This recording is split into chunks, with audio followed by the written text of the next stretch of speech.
विद्यार्थी मित्रांनो नमस्कार.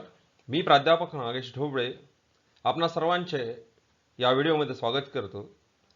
आज आपण अभ्यासणार आहोत प्रकरण क्रमांक 9 भारतातील नाणे बाजार आणि भांडवल बाजार. परीक्षेच्या दृष्टिकोनातून अतिशय महत्त्वाचे हे प्रकरण आहे. तर थोडक्यामध्ये नाणे बाजार म्हणजे काय? तर नाणे बाजार म्हणजे अल्प मुदतीची कर्ज देणे व घेणे होय. हा प्रतिपैशाचा बाजार असतो. तर भांडवल बाजार हा देशातील व देशाबाहेरील एकत्रित समभाग व कर्ज यांच्या दीर्घ मुदतीच्या निधींची बाजारपेठ होय. म्हणजेच हा झाला भांडवल बाजार. तर नाणे बाजार आपल्याला परिचित आहे. मित्रांनो, नाणे बाजारामध्ये जसे की संघटित क्षेत्र आणि असंघटित क्षेत्र अशा प्रकारे दोन क्षेत्रांचा समावेश होतो. आणि यामध्ये आपल्याला या व्हिडिओमध्ये प्रामुख्याने भारतीय रिझर्व्ह बँक म्हणजे रिझर्व्ह बँक ऑफ इंडिया ज्याला म्हणतो आपण, किंवा मध्यवर्ती बँक किंवा देशाची सर्वोच्च बँक असं आपण म्हणतो. तर इथे मध्यवर्ती बँकेचा म्हणजे भारतीय रिझर्व्ह बँकेचा आपल्याला प्रामुख्याने सखोल अभ्यास करायचा आहे. त्यानंतर इतर जी नावं इथे तुम्हाला दिसतात ही सर्व व्यापारी बँकांची नावे आहे.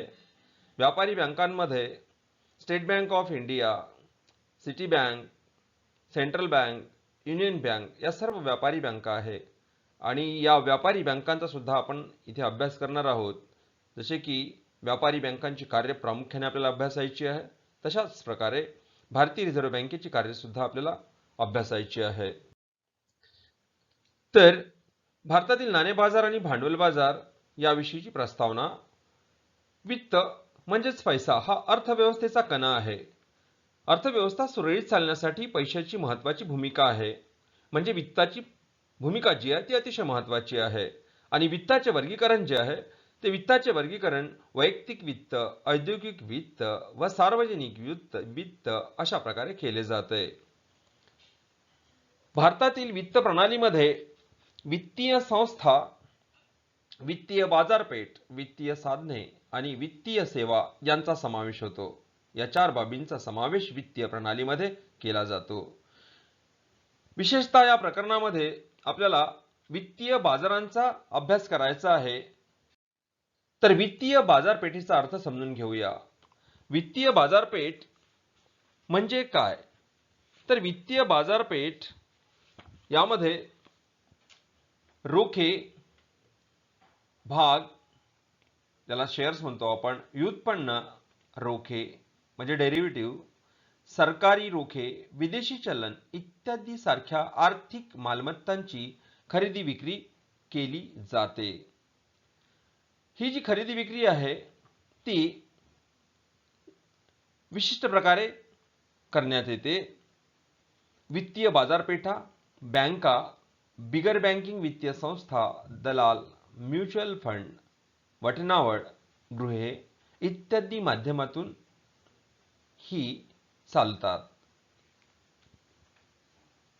वित्तीय बाजारपेठेत नाणे बाजार व भांडवली बाजार म्हणजेच भांडवल बाजार या दोन भिन्न बाजारपेठेंचा समावेश होतो. तर सर्वप्रथम आपण बघणार आहोत भारतातील नाणे बाजार. भारतातील नाणे बाजार म्हणजे काय? तर नाणे बाजार म्हणजे अल्प मुदती कर्ज देणे व घेणे होय.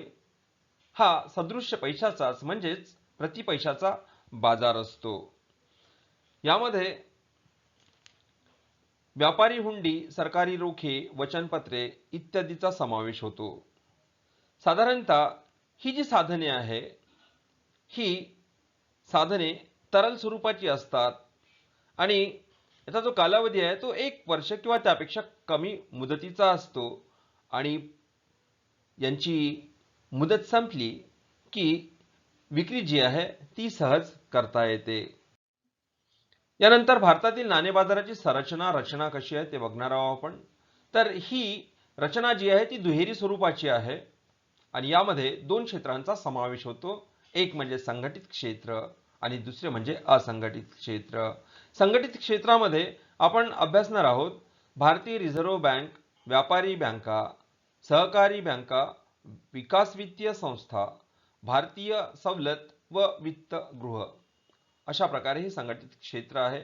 तर असंघटित क्षेत्र म्हणजे स्थानिक बँकर्स, सावकार आणि क्रमांक 3 अनियंत्रित बिगर बँक वित्तीय मध्यस्थ संस्था. अशा प्रकारे या 3 असंघटित क्षेत्रांचा समावेश या ठिकाणी होतो. तर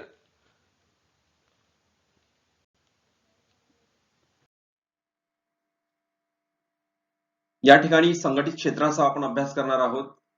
तर संघटित क्षेत्रामध्ये सर्वप्रथम भारतीय रिझर्व्ह बँक. तर भारतीय रिझर्व्ह बँक ही मध्यवर्ती बँक म्हणून सुद्धा ओळखली जाते आणि ही देशातील सर्वोच्च बँक असते.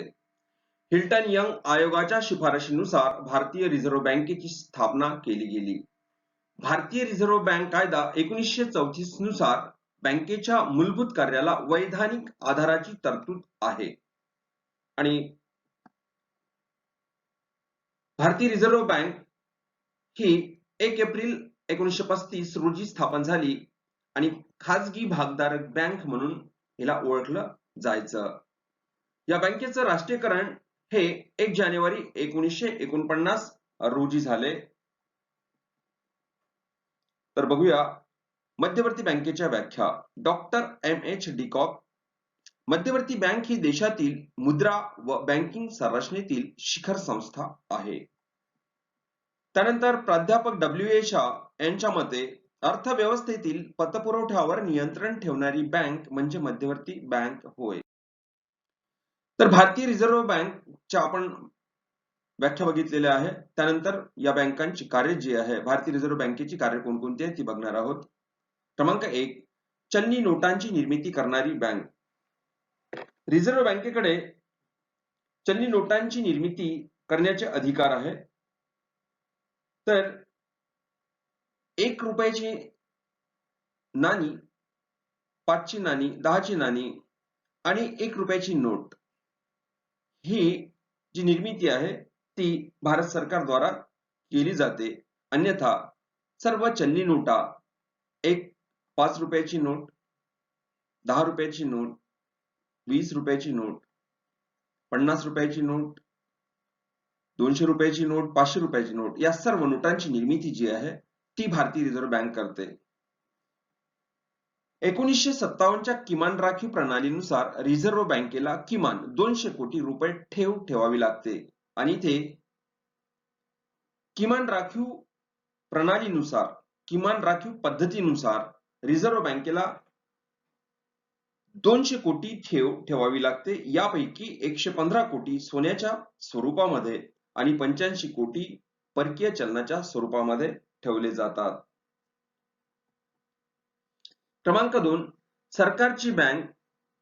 आता सरकारची बँक म्हणून रिझर्व्ह बँकेला 3 कार्य करावी लागतात.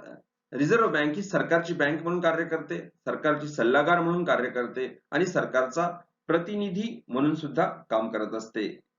केंद्र व राज्य सरकारच्या व्यवसायाचे व्यवहार करण्याचं कार्य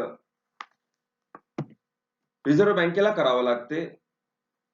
त्यामध्ये सरकारच्या वतीने पैसे स्वीकारणे, देणी देणे, त्याच प्रकारे सार्वजनिक कर्ज व्यवस्थापन देखील रिझर्व्ह बँकेला करावे लागते.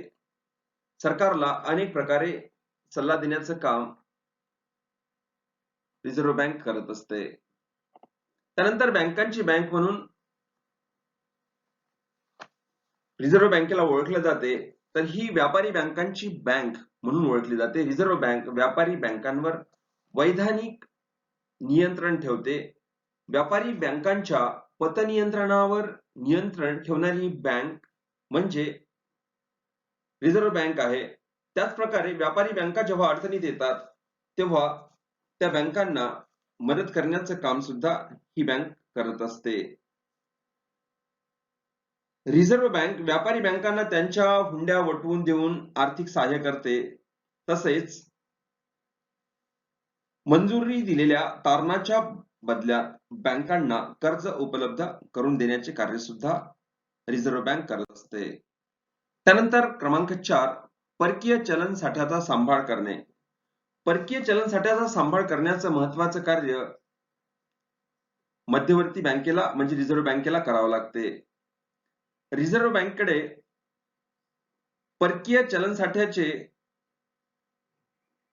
संरक्षक या नात्याने महत्वाचे कार्य असते. त्याच प्रकारे रिझर्व्ह बँकेला रुपयाचे अधिकृत विनिमय दर कायम ठेवणे, स्थिरता निश्चित करणे, त्यानंतर आंतरराष्ट्रीय नाणेनिधीची सर्व सदस्य देशांच्या चलनाची खरेदी व विक्री करण्याचे कार्य सुद्धा करावे लागते. प्रामुख्याने परकीय चलन साठे सांभाळून ठेवावे लागतात. क्रमांक 5 पतपैशाचे नियंत्रण. पतपैशाचे नियंत्रण करणे हे रिझर्व्ह बँकेचे महत्वाचे कार्य आहे. जेव्हा व्यापारी बँका मोठ्या प्रमाणामध्ये पतपुरवठा त्यानंतर प्रत्ययनिर्मिती करत असतात, तर तेव्हा त्यांच्या पत नियंत्रणावर नियंत्रण ठेवण्याचे कार्य रिझर्व्ह बँकेला करावे लागते. रिझर्व्ह बँक संख्यात्मक आणि गुणात्मक साधनांचा वापर करून व्यापारी बँकांच्या पतनियंत्रणावर लक्ष केंद्रित करते.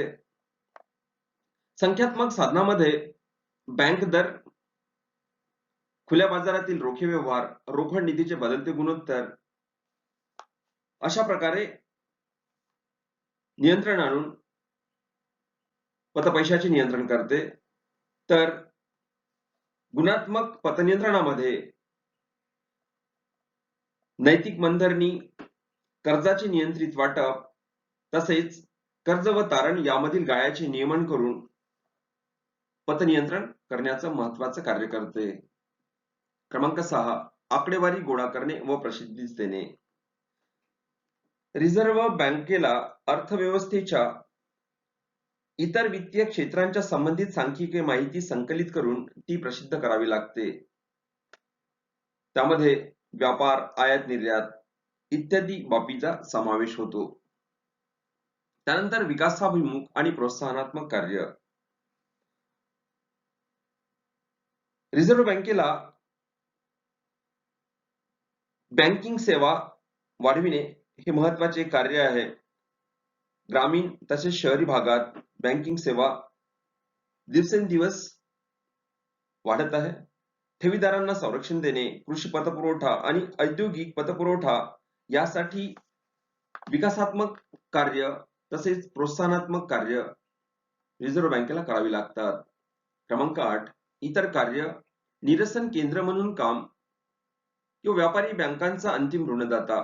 निरसन केंद्र याला आपण समाशोधन गृह असं म्हणतो किंवा क्लिअरिंग हाऊसेस असं म्हणतो. प्रत्येक व्यापारी बँकांचे मध्यवर्ती बँकेमध्ये खाते असते आणि एका बँकेचे व्यवहार दुसऱ्या बँकेशी जशा प्रकारचे होतात, तर त्या बँकांची जी देवाणघेवाण असते ते कार्य निरसन केंद्र म्हणून मध्यवर्ती बँक म्हणजे रिझर्व्ह बँक करत असते. तसेच व्यापारी बँकांचे अंतिम ऋणदाता. व्यापारी बँका जेव्हा अडचणीत येतात, एकाएकी जेव्हा खातेधारक व्यापारी बँकांकडे पैशाची मागणी करतात आणि जेव्हा त्यांच्याकडे पैसा नसतो, तेव्हा व्यापारी बँक रिझर्व्ह बँकेकडून मदत घेते. अशा प्रकारे व्यापारी बँकांचा अंतिम ऋणदाता म्हणून तिला ओळखली जाते. संकटाच्या वेळी व्यापारी बँकांना मदत करणारी एकमेव बँक म्हणजे रिझर्व्ह बँक आहे. तर विद्यार्थी मित्रांनो, या ठिकाणी आपण मध्यवर्ती बँकेची कार्य सुद्धा बघितलेली आहे. ती परीक्षेच्या दृष्टिकोनातून अतिशय महत्वाची आहे. आणि त्याच प्रकारे संघटित क्षेत्रामध्ये आपण आज भारतीय रिझर्व्ह बँकेचा अभ्यास केलेला आहे. तर हा व्हिडिओ ऐकल्याबद्दल धन्यवाद.